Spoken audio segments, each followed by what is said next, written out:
ಆತ್ಮೀಯ ಸ್ನೇಹಿತರೆ, ತಮ್ಮದೇ ಆದ ಯೂಟ್ಯೂಬ್ ಚಾನೆಲ್ KSB ಸ್ಟಡಿ ಸರ್ಕಲ್ಗೆ ಸ್ವಾಗತ. ಇವತ್ತು 9ನೇ ತರಗತಿ ಸಮಾಜ ವಿಜ್ಞಾನ ವಿಷಯಕ್ಕೆ ಸಂಬಂಧಪಟ್ಟಂತೆ ರೂಪಣಾತ್ಮಕ ಮೌಲ್ಯಮಾಪನ 2 ಸಾಧನಾ ಪರೀಕ್ಷೆ 2 ಅಂತೇಳಿ ಕರಿತೀವಿ. ಈ ಸಾಧನಾ ಪರೀಕ್ಷೆ 2ರ ಒಂದು ಪ್ರಶ್ನೆ ಪತ್ರಿಕೆಯನ್ನು ಈ ಒಂದು ವಿಡಿಯೋದಲ್ಲಿ ನೋಡ್ತಾ ಹೋಗೋಣ. ಅದಕ್ಕೆ ಮುಂಚೆ ನೀವು ನಮ್ಮ ಚಾನೆಲ್ನ ಸಬ್ಸ್ಕ್ರೈಬ್ ಮಾಡಿಲ್ಲ ಅಂತಂದರೆ ದಯವಿಟ್ಟು ಸಬ್ಸ್ಕ್ರೈಬ್ ಮಾಡ್ಕೊಳ್ಳಿ ಅಂತ ಹೇಳ್ತಾ ವಿಡಿಯೋನ ಸ್ಟಾರ್ಟ್ ಮಾಡೋಣ. ಮುಖ್ಯ ಪ್ರಶ್ನೆ 1ರಲ್ಲಿ ಸರಿಯಾದದನ್ನು ಆಯ್ಕೆ ಮಾಡಿ ಬರೀಬೇಕು. 1ನೇ ಪ್ರಶ್ನೆ ಏನಪ್ಪ ಅಂತಂದ್ರೆ, ಇವರು ರಾಜ್ಯಸಭೆಯ ಸಭಾಪತಿಗಳು ಆಗಿರ್ತಾರೆ. ಯಾರಂತಂದ್ರೆ ಉಪರಾಷ್ಟ್ರಪತಿಗಳು ಅಂತೇಳಿ ಕರಿತೀವಿ. ಇನ್ನು 2ನೇ ಪ್ರಶ್ನೆ ಏನಪ್ಪ ಅಂತಂದರೆ, ಈ ಕೆಳಗಿನ ಸ್ಥಳಗಳನ್ನು ಭಾರತದ ಬ್ಯಾಂಕಿಂಗ್ ಉದ್ಯಮದ ತೊಟ್ಟಿಲುಗಳು ಅಂತೇಳಿ ಕರೀತಾರೆ. ಯಾವಪ್ಪ 2 ಸ್ಥಳಗಳು ಅಂತಂದ್ರೆ, ದಕ್ಷಿಣ ಕನ್ನಡ ಮತ್ತು ಉಡುಪಿ ಅಂತಕ್ಕಂಥ 2 ಜಿಲ್ಲೆಗಳು ಒಂದು ಬ್ಯಾಂಕಿಂಗ್ ಉದ್ಯಮದ ತೊಟ್ಟಿಲುಗಳು ಅಂತೇಳಿ ಕರಿತೀವಿ. ಮುಖ್ಯ ಪ್ರಶ್ನೆ 2ರಲ್ಲಿ ಒಂದು ವಾಕ್ಯದಲ್ಲಿ ಉತ್ತರವನ್ನು ಬರೀಬೇಕು. ಗಾಂಧೀಜಿಯವರ ಪ್ರಕಾರ ಶಿಕ್ಷಣ ಎಂದರೇನು ಅಂತೇಳಿ. ಗಾಂಧೀಜಿಯವರು ಏನಂತ ಹೇಳಿ ಕರೀತಾರೆ ಅಂತಂದ್ರೆ, ಶಿಕ್ಷಣವು ಮಗುವಿನ ವ್ಯಕ್ತಿತ್ವದಲ್ಲಿ ಸರ್ವಾಂಗೀಣ ಅಭಿವೃದ್ಧಿಯನ್ನು ತರುತ್ತದೆ ಅಂತೇಳಿ ಶಿಕ್ಷಣಕ್ಕೆ ಸಂಬಂಧಪಟ್ಟಂತೆ ಒಂದು ಅರ್ಥವನ್ನು ಏನು ಮಾಡ್ತಾರೆ ಅಂತಂದ್ರೆ ಕೊಡ್ತಾರೆ. ಇನ್ನು 4ನೇ ಪ್ರಶ್ನೆ, ರಾಜ್ಯಪಾಲರನ್ನು ಯಾರು ನೇಮಿಸುತ್ತಾರೆ ಅಂತೇಳಿ.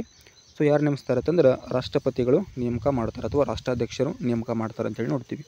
ಇನ್ನು ಮುಖ್ಯ ಪ್ರಶ್ನೆ 3ರಲ್ಲಿ 2ರಿಂದ 4 ವಾಕ್ಯಗಳಲ್ಲಿ ಉತ್ತರವನ್ನು ಬರೀಬೇಕು. 5ನೇ ಪ್ರಶ್ನೆ ಏನಪ್ಪ ಅಂತಂದ್ರೆ, ನಿಯಂತ್ರಣದ ಪ್ರಮುಖ ಧ್ಯೇಯಗಳೇನು ಅಂತೇಳಿ ಒಂದು ಪ್ರಶ್ನೆ.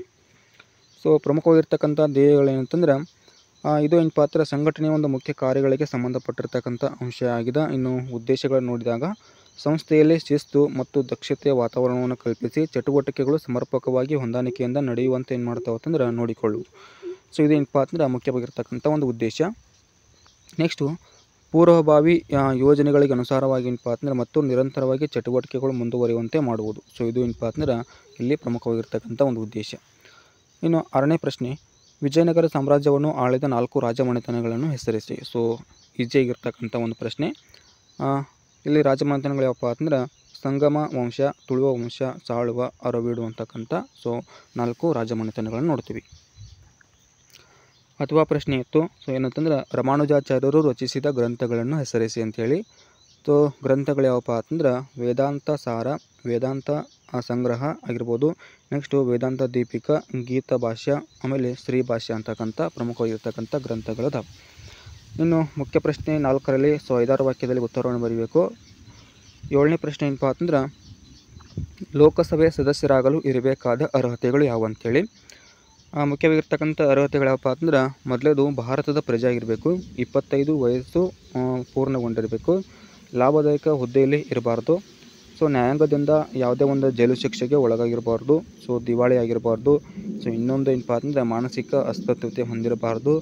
ಇನ್ನೊಂದು ಏನಪ್ಪ ಅಂತಂದ್ರೆ ಅಲ್ಲಿ ಸಂಸತ್ತು ಏನಪ್ಪ ಅಂದ್ರೆ ಕಾಲಕ್ಕೆ ಒಂದು ಅರ್ಹತೆಗಳನ್ನು ನಿಗದಿಪಡಿಸಿದಾಗ ಆ ಅರ್ಹತೆಗಳನ್ನು ಕೂಡ ಇಲ್ಲಿ ಆ ಸದಸ್ಯರು ಹೊಂದಿರಬೇಕಂತೇಳಿ ಇಲ್ಲಿ ನೋಡ್ತೀವಿ.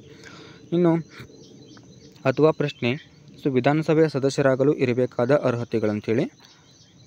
ಏನಂತಂದ್ರೆ ಭಾರತದ ಪ್ರಜೆ ಆಗಿರಬೇಕು, 25 ವಯಸ್ಸು ಪೂರ್ಣಗೊಂಡಿರಬೇಕು, ಆಮೇಲೆ ಸರ್ಕಾರದ ಯಾವುದೇ ಒಂದು ಲಾಭದಾಯಕ ಹುದ್ದೆಯಲ್ಲಿರಬಾರ್ದು, ನ್ಯಾಯಾಂಗದಿಂದ ಜೈಲು ಶಿಕ್ಷೆಗೆ ಗುರಿಯಾಗಿರಬಾರ್ದು, ಮಾನಸಿಕ ಅಸ್ವಸ್ಥತೆ ಹೊಂದಿರಬಾರ್ದು, ದಿವಾಳಿ ಆಗಿರಬಾರ್ದು, ಸಂಸತ್ತು ಕಾಲಕ್ಕೆ ನಿರ್ಧರಿಸ್ತಕ್ಕಂಥ ಅರ್ಹತೆಗಳನ್ನು ಹೊಂದಿರಬೇಕು ಅಂತೇಳಿ ನೋಡ್ತೀವಿ.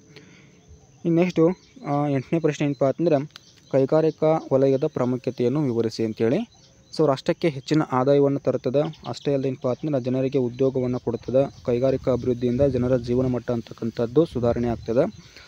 ಕೃಷಿ ಯಂತ್ರೋಪಕರಣಗಳು, ಗೊಬ್ಬರ ಮುಂತಾದವುಗಳ ಒಂದು ಒದಗಿಸುವುದರ ಮೂಲಕ ಕೃಷಿಯ ಒಂದು ಆಧುನೀಕರಣಕ್ಕೆ ಸಹಕರಿಸ್ತದೆ. ಜನರನ್ನು ನಗರ ಮತ್ತು ಪಟ್ಟಣಗಳಿಗೆ ಹಂತಕ್ಕಂಥ ಒಂದು ಉದ್ದೇಶದಿಂದ ಕೃಷಿಯ ಮೇಲಿನ ಒಂದು ಒತ್ತಡವನ್ನು ಏನು ಮಾಡ್ತದಪ್ಪ ಅಂತಂದ್ರೆ ಕಡಿಮೆಗೊಳಿಸ್ತದೆ. ಇನ್ನು ವಿದೇಶಿ ವಿನಿಮಯ ಗಳಿಕೆ ಕೂಡ ಆಗ್ತದೆ. ಇಲ್ಲಿ ಕೈಗಾರಿಕಾ ಪ್ರದೇಶಗಳು ವ್ಯಾಪಾರ, ಶಿಕ್ಷಣ, ಸಾರಿಗೆ, ಬ್ಯಾಂಕಿಂಗ್ ಮುಂತಾದವುಗಳ ಒಂದು ಕೇಂದ್ರವಾಗುವ ಮೂಲಕ ಇಲ್ಲಿ ಅಭಿವೃದ್ಧಿಯನ್ನು ಕಾಣಲಿಕ್ಕೆ ಸಹಾಯ ಮಾಡ್ತದೆ ಅಂಥೇಳಿ ನೋಡ್ತೀವಿ. ನೆಕ್ಸ್ಟು ಮುಖ್ಯ ಪ್ರಶ್ನೆ 5ರಲ್ಲಿ 8ರಿಂದ 10 ವಾಕ್ಯದಲ್ಲಿ ಉತ್ತರವನ್ನು ಬರೀಬೇಕು. 9ನೇ ಪ್ರಶ್ನೆ ಏನಪ್ಪ ಅಂತಂದ್ರೆ, ಕೃಷ್ಣಾ ನದಿಯನ್ನು ಕುರಿತು ಟಿಪ್ಪಣಿ ಬರೆಯಿರಿ ಅಂತೇಳಿ 4 ಅಂಕದ ಒಂದು ಪ್ರಶ್ನೆ. ಇಲ್ಲಿ ಕೃಷ್ಣಾ ನದಿ ಏನಪ್ಪ ಅಂತಂದ್ರೆ ದಕ್ಷಿಣ ಭಾರತದ 2ನೇ ಒಂದು ಮುಖ್ಯ ನದಿಯಾಗಿರ್ತದೆ. ಇದು ಮಹಾರಾಷ್ಟ್ರದ ಮಹಾಬಲೇಶ್ವರ ಎಂಬಲ್ಲಿ ಉಗಮ ಹೊಂದಿ ಸೊ 1392 ಕಿಲೋಮೀಟ್ರ್ ಹರಿದು ಪೂರ್ವದೆಡೆಗೆ ಏನಾಗ್ತೈತಪ್ಪ ಅಂದ್ರೆ ಹರಿದು ಬಂಗಾಳ ಕೊಲ್ಲಿಗೆ ಸೇರುತ್ತದೆ ಅಂತೇಳಿ ನೋಡ್ತೀವಿ.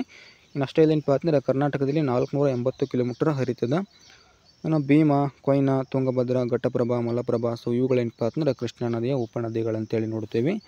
ಇನ್ನು ಕೃಷ್ಣಾ ನದಿ ಏನಪ್ಪ ಅಂದ್ರೆ ಉತ್ತರ ಕರ್ನಾಟಕದ ನೀರಾವರಿ ಮತ್ತು ಜಲವಿದ್ಯುತ್ ಉತ್ಪಾದನೆಗೆ ತುಂಬ ಏನಪ್ಪ ಅಂದ್ರೆ ಅನುಕೂಲಕರವಾಗಿರ್ತದೆ.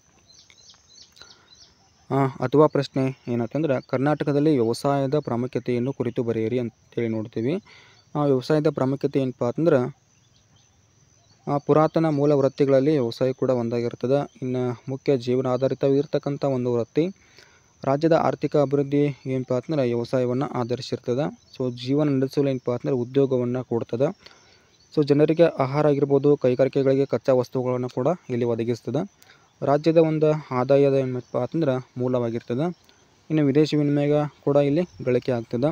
ತೃತೀಯ ವೃತ್ತಿಗಳಾಗಿರ್ತಕ್ಕಂಥ ಸಾರಿಗೆ, ಬ್ಯಾಂಕಿಂಗ್ ವ್ಯವಸ್ಥೆ ಆಗಿರ್ಬೋದು, ವಿಮೆ, ಸೊ ಮುಂತಾದವುಗಳ ಏನಪ್ಪ ಅಂದ್ರೆ ಪ್ರಗತಿಗೆ ಕೂಡ ಇಲ್ಲಿ ಪೂರಕವಾಗಿರ್ತದೆ. ಇನ್ನು ರಾಜ್ಯದ ರಾಜಕೀಯ ಹಾಗೂ ಆರ್ಥಿಕ ವ್ಯವಸ್ಥೆಯಲ್ಲಿ ಪ್ರಮುಖವಾಗಿರ್ತಕ್ಕಂಥ ಪಾತ್ರವನ್ನು ವಹಿಸ್ತದೆ ಅಂತೇಳಿ ನೋಡ್ತೀವಿ.